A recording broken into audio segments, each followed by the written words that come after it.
पूज्य दाजी द्वारा दिया गया संदेश है प्रसाद प्रेम की एक भेंट। प्रसाद, इस प्रसाद का अर्थ है जो प्रसाद पूजा में मंदिर में चढ़ाया जाता है या सत्संग में ध्यान के बाद में दिया जाता है, उस प्रसाद की बात हो रही है। जहाँ तक मुझे लगता है प्रसाद का अर्थ होता है प्रभु के साक्षात दर्शन। तो आइए अब दाजी के शब्दों में सुनते हैं। प्यारे दोस्तों, पूरा वातावरण शांति में डूबा हुआ है। अभी अभी सामूहिक ध्यान समाप्त हुआ है। आंखों में उम्मीदें हैं क्योंकि सामने एक दूल्हा और दुल्हन अपने इस खास मौके पर आमने सामने खड़े हैं। वातावरण आनंद से भरा हुआ है। पहले वे एक दूसरे के गले में गुलाब की माला डालते हैं, फिर बड़े प्रेम और मधुरता के साथ चार्ज की गई मुद्रिका को एक दूसरे की उंगली में पहनाते हैं। परस्पर खिलाने के लिए उन दोनों के हाथों में एक विशिष्ट मिठाई का टुकड़ा दिया जाता है। यह कोई साधारण मिठाई नहीं है। इस मिठाई को दिव्य बनाया गया है। इसका छोटे से छोटा अंश ग्रहण करने पर भी यह ग्रहणकर्ता के अंदर आनंद लाने के साथ साथ उसका आध्यात्मिक कल्याण करता है। इस मिठाई को प्रसाद के नाम से जाना जाता है। दो युवा इस दिव्य भेंट के आदान प्रदान के साथ अपने दाम्पत्य जीवन की शुरुआत करते हैं। छोटे से इस समारोह के बाद अब युवा दंपति अपने विवाह के इस प्रसाद को उन सभी के बीच बांटते हैं जो इस अवसर पर वहां मौजूद हैं। साथ ही साथ वे थोड़ा सा प्रसाद अपने उन प्रियजनों के लिए भी रख लेते हैं जो वहां शामिल न हो सके। खास मौक़ों पर हमेशा इस तरह की खास भेंट अर्पित की जाती है, चाहे वह विवाह हो, नवजात शिशु का आगमन हो या फिर ऐसा ही कोई अन्य शुभ अवसर हो। साधारणतया ऐसे मौक़ों पर हम हर्ष और सच्चे दिल से प्रभु से प्रार्थना करते हैं, फिर भोजन और तोहफों के साथ उस अवसर का आनंद लेते हैं, जिसे फिर अपने मित्रों और परिवारजनों में बांट देते हैं। इसी तरह हम साधारणतया इन मौक़ों को मनाते हैं। हर संस्कृति, हर धर्म और हर जाति में अपनी खुशियाँ बांटने की यही परंपरा है।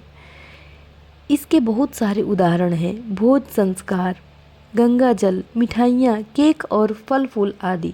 अगर ऐसे रीति रिवाजों को भी लिया जाए जो आज धर्मनिरपेक्ष हैं, तो उनकी भी शुरुआत पवित्र भेंट से ही हुई थी। उदाहरण के लिए कहा जाता है कि जन्मदिन के केक पर मोमबत्ती जलाने की प्रथा की शुरुआत प्राचीन ग्रीक से हुई। वे लोग चंद्रमा की देवी आर्टेमिस के सम्मान में गोलाकार केक बनाते थे। केक पर जली मोमबत्तियां चंद्रमा की चांदनी का प्रतीक होती थी और उन्हें बुझाने पर निकला धुआं उनकी प्रार्थना और कामनाओं को आकाश लोक में रहने वाली इस देवी तक पहुंचाता था। इस शब्द का अर्थ, यह प्रसाद शब्द संस्कृत से आया है। इसे वेदों में आध्यात्मिक अवस्था के नाम से वर्णित किया गया है। प्राचीन ग्रंथ ऋग्वेद में प्रसाद को संत और देवी देवताओं द्वारा अनुभव की जाने वाली मन की दशा के रूप में बखाना गया है। ऐसी दशा जिसमें वे तुरंत उदार होकर अपने भक्तों को अक्सर वरदान दे दिया करते थे। दरअसल अगर इतिहास को देखें तो भौतिक चीज़ों के चढ़ावे के रूप में प्रसाद का वर्णन काफ़ी बाद में मिलता है, जैसे वस्त्र, फल फूल, खासकर मिठाइयाँ आदि। अगर हम इस शब्द की उत्पत्ति पर ही नज़र डालें तो संस्कृत के दो शब्द इसी से निकले हैं। वे हैं प्रसन्न और प्रसाद। दोनों ही शब्दों से हमारे मन में अंदर की भावना उमड़ पड़ती है।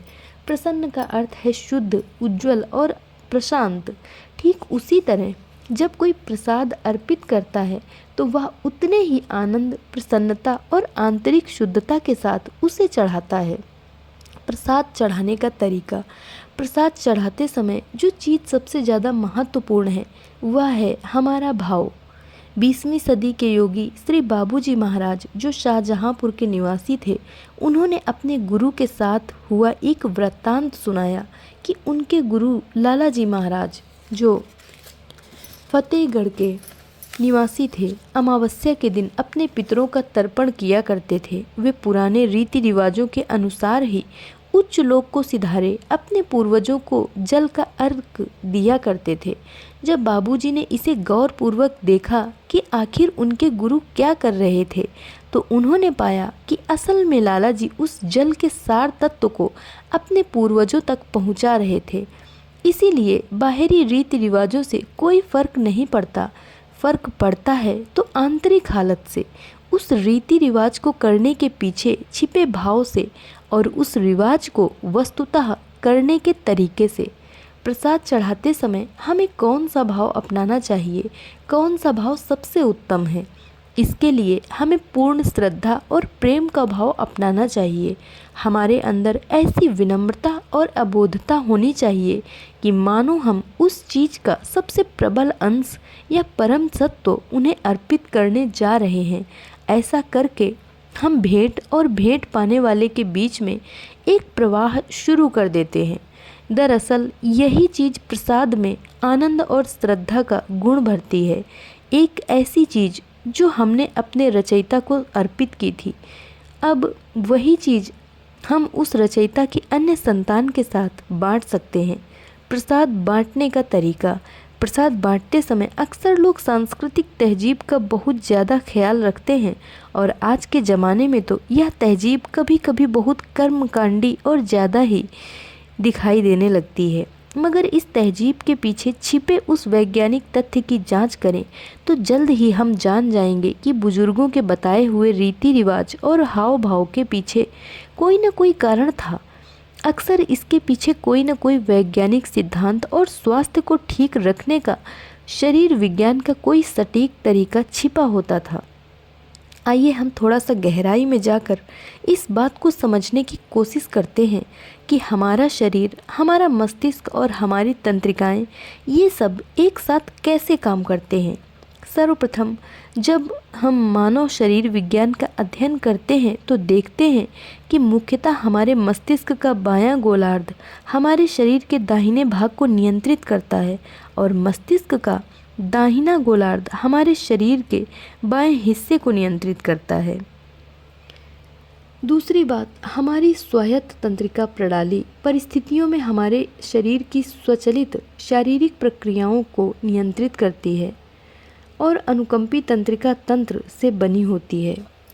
एक चीज़ जिसे सेरिब्रल हेमिस्फेरिक लेटरलिटी कहा जाता है, हमारे मस्तिष्क का हर गोलार्ध इन ऑटोनॉमिक नर्वस सिस्टम के किसी एक भाग से ज़्यादा जुड़ा होता है। जब हमारे मस्तिष्क का दाहिना गोलार्ध सक्रिय होता है तो इससे पैरासिम्पैथेटिक नर्वस सिस्टम सक्रिय हो जाता है और जब हमारे मस्तिष्क का बायां गोलार्ध सक्रिय होता है तो सिम्पैथेटिक नर्वस सिस्टम क्रियाशील हो जाता है। इसलिए जब हम अपने बाएं नथुने या बाएं हाथ का प्रयोग करते हैं, हमारे मस्तिष्क का दाहिना गोलार्ध क्रियाशील हो जाता है।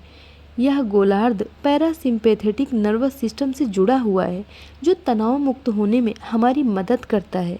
इसीलिए यौगिक अभ्यास में तनाव को कम करने का एक तरीका बताया गया है जिसमें दाएं नथुने को बंद करके बाएं नथुने से कई बार सांस लेना होता है।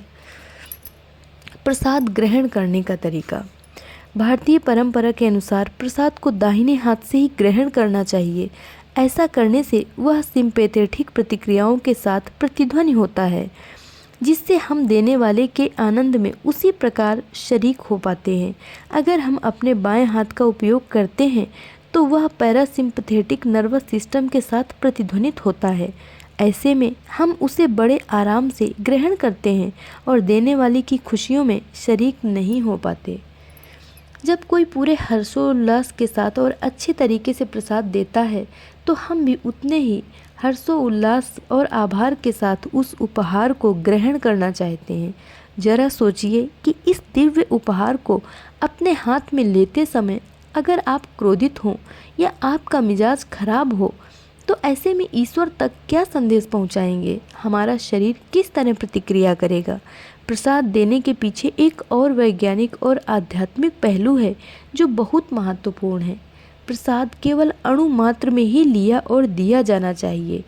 इसका कारण यह है कि जो भी अंश ग्रहण किया जाए वह किसी भी रूप में शरीर से बाहर न निकले, शरीर में ही रहकर पूरे शरीर को शुद्ध करने में मदद करे। धन्यवाद।